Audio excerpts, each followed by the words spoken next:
7th grade right here, 8th grade right here.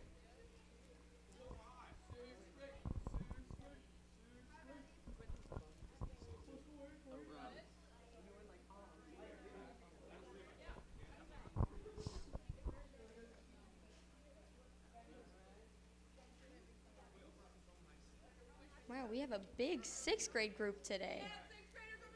Goodness.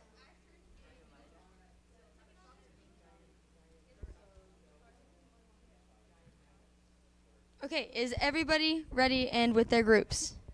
Okay, so what I am preaching on tonight is the book of Job. And my first question for you guys to talk about is, what's Job about? So discuss. If anyone knows, say it.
Finishing up. Are we?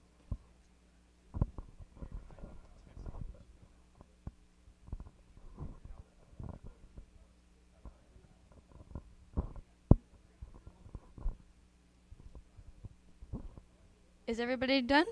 Okay, 8th grade is done. 7th grade? How are you guys with the two of you? April? Are you guys done? Okay. 6th grade? Are we done? Are we close? Okay. Sarah, is your group done? Well, that's great because I am going to do a quick recap anyways. Okay, so Job is a 42 chapter book that describes the story of a man named Job. In verse 1, it describes Job as a man who was blameless and upright. He feared God and shunned evil. It then describes how great and big his family is and how much livestock he had. He was just doing really, really good. It then skips to heaven with God and the angels presenting themselves to him when Satan also appears.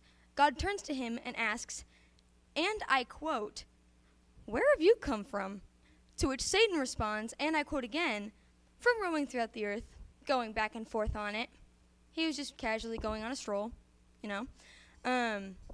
And eventually God mentions Job, and Satan, in a way, just says he should test Job. So God agrees and says Satan can do whatever he wants to Job's life as long as he doesn't lay a finger on him. So we cut back to Job, and pretty much everything in his life gets killed, destroyed, or taken away.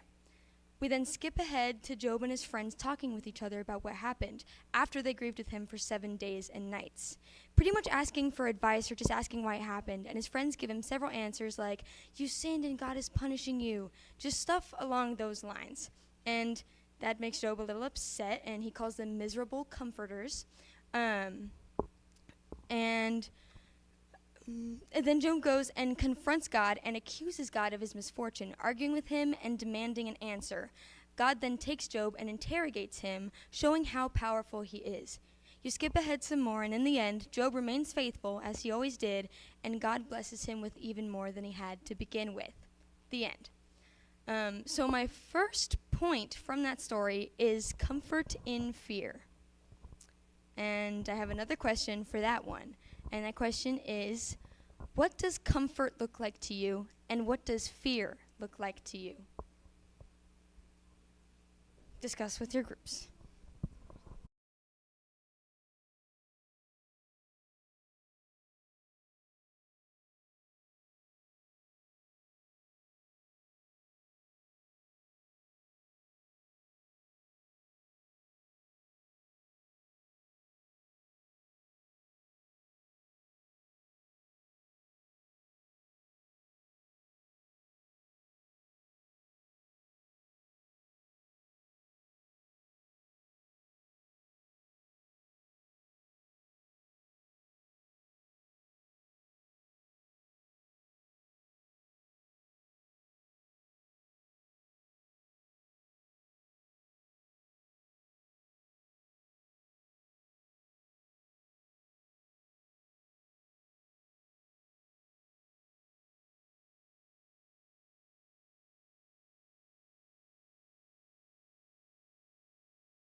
Are we getting close? Okay, 30 seconds. 1, 2, 3. Okay, you guys are good? You guys are good? Benny, you guys are good? Well, it's been 30 seconds.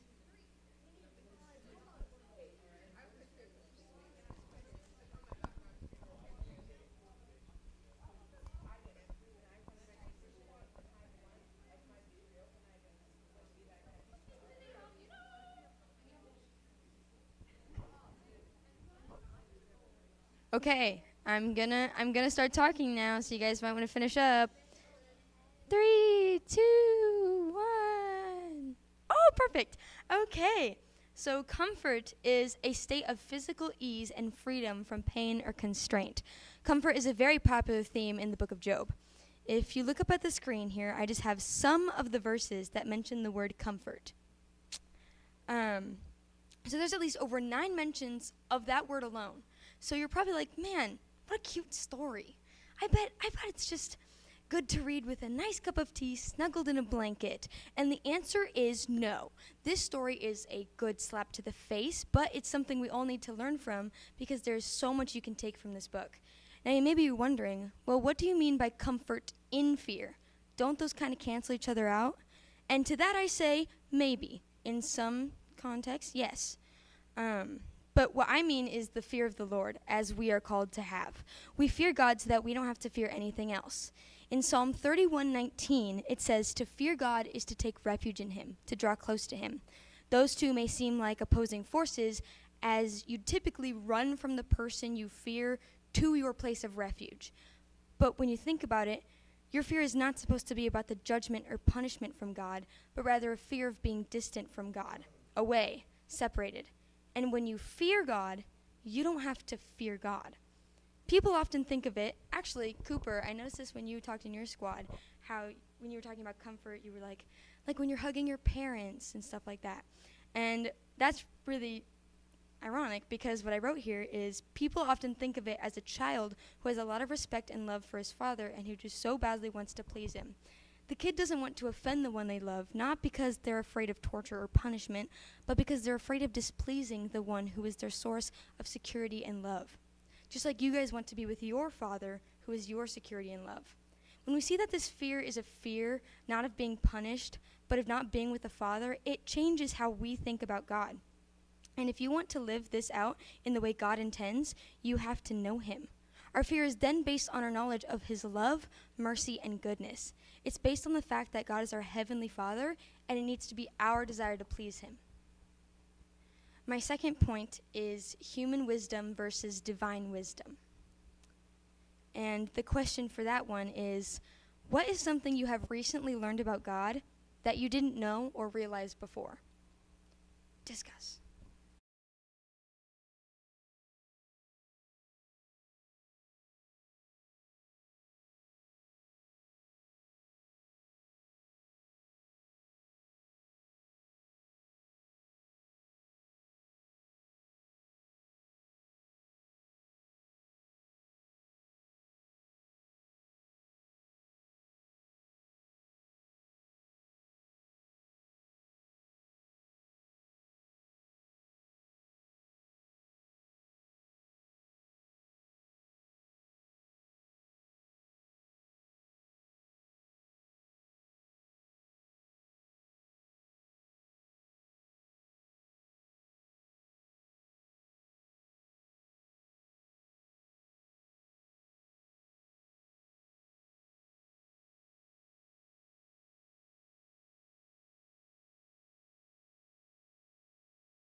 Done?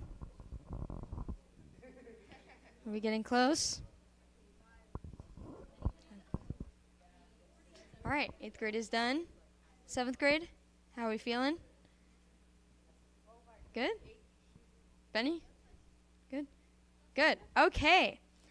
If we remember in the story, Job's friends, whose names were Eliphaz, Bildad, and Zophar, grieved with him for a week, just pouring their hearts. I know, Zophar. Poor guy.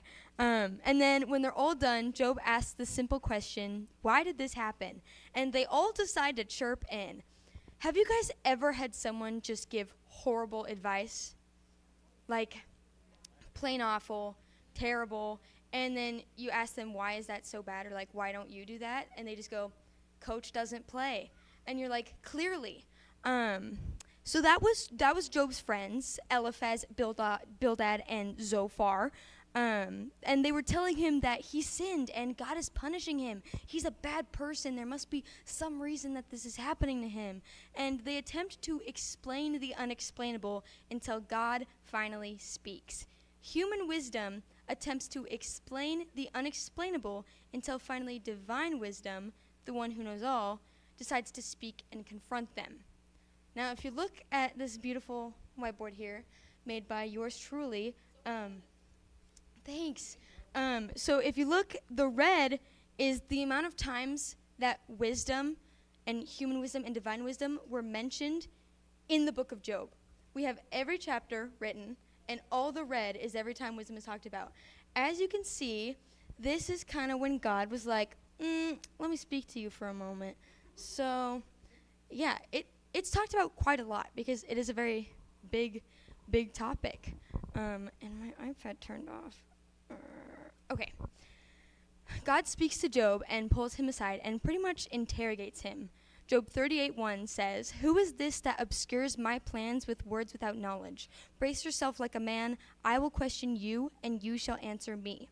Job 38:36, "Who has put wisdom in the mind, or who has given understanding to the heart? Who can number the clouds by wisdom?" See, people often see something small and immediately make assumptions, while God knows the answer and his wisdom is perfect. His wisdom is perfect. Job 38:41, "Can you draw out Leviathan with a fish hook or press down its tongue with a cord? Can you put a rope in its nose or pierce its jaw with a hook? Will it keep begging you for mercy? Will it speak to you with gentle words?" Can we put a picture of the Leviathan up there? Yeah, that's pretty spooky. And that's the creature that God talks about when asking Job if he can just draw that up with a fish hook. That's the creature that God says speaks to him with gentle words. Its breath sets coals ablaze and flames dart from its mouth. Strength resides in its neck and dismay goes before it. If I were Job, I would not know what to say. I would just pause and then, there's a Leviathan? Iron it treats like straw and bronze like rotten wood. And yet Job accused and questioned God, demanding for answers. If Job doesn't understand the first thing about how the world was made, then he can't pretend to understand God's reasons for allowing his suffering. His lesson was that the greatness of his God far surpassed what Job originally thought. People rarely, if ever, overestimate God. Our problem, like Job, is thinking that God is simply a better version of ourselves, because he is not. We are so far behind God. He is perfect, he is clean, and he is pure. Now, God's interrogation of Job also suggests a slight note of comfort. As the book progresses, Job and his friends go in the circle of the same theme, why do the righteous suffer, without resolving anything. God's questioning confronts Job and his friends with the fact that their wisdom will never measure up to divine wisdom. It is in this that also breaks them out of their mindset, forcing them to acknowledge a far mightier and greater source of wisdom than themselves. And then finally, my last point is faithfulness. Will you remain faithful? And my last question is, describe a time in your life where your faith was really put to the test, or when you had a big question for God, never got to.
8th grade's good. 7th grade is good. 6th grade. 6th grade. We're good? Okay. Oh my gosh, Avery. Okay.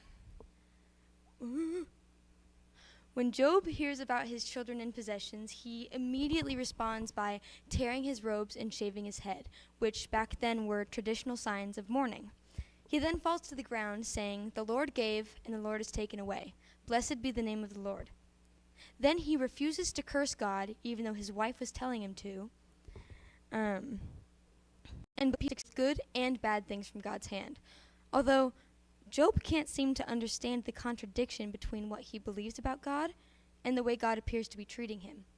And Job's determination to confront God, though later criticized as arrogant, does show that Job believes God is a just judge. And at the end, God does restore Job's fortunes. This book takes it for granted that innocent people will suffer. The bigger question, it suggests, is how they respond to that suffering.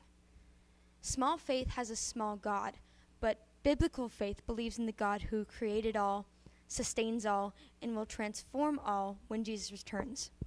Job's faith found a way to persevere because it was fixed on God and not upon himself. Paul the Apostle had to learn the same lesson through suffering as well. 2 Corinthians 12:9 says, "But he said to me, 'My grace is sufficient for you, for my power is made perfect in weakness. Therefore I will boast all the more gladly about my weaknesses, so that Christ's power may rest on me.'" The faith that Paul and Job had allowed them to express their emotions to God, who was strong enough to receive them.